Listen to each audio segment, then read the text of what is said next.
Hey, Ed here from 10,000 Foot View, and I've got another Google Ads quick tip for you today.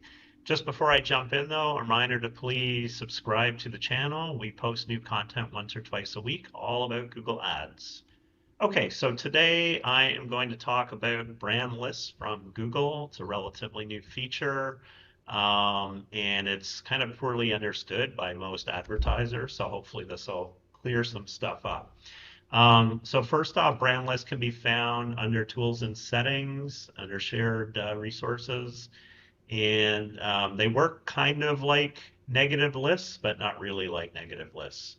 So first I can explain why we have brand lists. So over the last few years, Google has been expanding matching for exact phrase and broad match keywords to a point where even now exact match keywords they color out outside of the lines quite a bit. So you'll see, queries that aren't really exact match triggering your ad. So because of that, it's kind of impacted advertisers that want to either run or block um, branded keywords, um, and it's just made a mess of things. So Google has provided this tool to try and assist with that. So the way it works is you essentially register your brand with Google. And to do that, you just go into your brand list, create a new list um, here, and then enter a brand. And then you submit that for review. It takes about 3 to 4 days usually, and then Google should come back and approve it. Note that there are quite a few restrictions about what you can include as your brand. So short forms are okay if you use them regularly. You can't just make stuff up. If you use your domain, so like if I were to use 10,000footview.com, usually that gets rejected. But fortunately, Google will target your .com version of your brand automatically, so you don't need to worry about that. Anyway, so that's how you'd create your own list for your own brand, again, through registration. But you can also add brands from other businesses. They could be products or company names, as long as they're registered brands. And you could then create a list, for example, competitors, add a bunch of brands into that and target that. Um, so in terms of how you apply these lists, there's kind of two options. One is a restriction, which you would use in a search campaign. And that means target only the brands included in the list.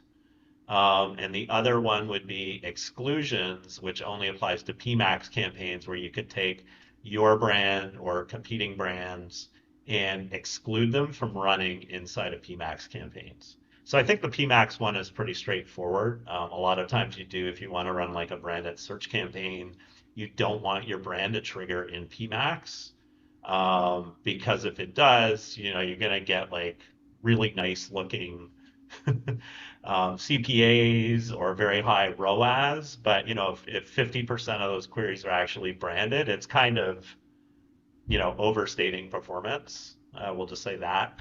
Um, so I'm going to talk about the restriction application, and so this is if you create a branded campaign in search targeting your own brand or competitors.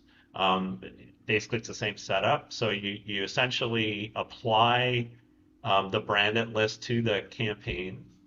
And then the campaign is going to flip into broad match only. Be aware of that. And also your bidding, you can only bid using a conversions-based bidding option. So, the way most agencies run branded classically is would create a branded campaign exclusively.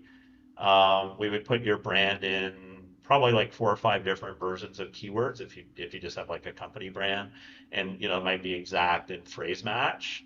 And then we would typically either do manual bidding or more recently, most agencies use top impression share, and they aim for like 95% or something like that. Um, and those run quite well. They're quite efficient. One issue with them sometimes though is Google does trigger your ad on queries that are not really for your brand. This is a real problem if your brand is similar to this like a generic keyword, especially. But when you use the branded, it does the branded list. It does clean a lot of that up. But again, you will have to switch to broad match keywords only and use conversion-based bidding. Um, in our experience so far running these, it's kind of hit or miss. So we found like in about 2/3 of the cases, the branded list method does tend to work better. But in the last third, we found that the older, just using phrase and exact match keywords and then a good solid negative keyword strategy actually performs better than branded lists. So, you may need to experiment with it to figure out which runs better. And I do believe that probably in another 4 to 6 months that Google will have this figured out better and it'll probably beat the older method in most cases. Um, but that's basically it for brand lists. It's pretty straightforward once you work with it a little bit. But it can be quite confusing at first because it's kind of different than negative lists and other lists that you work with and exclusions. Anyway, I hope you found this video useful. That's it for today. I will see you next time.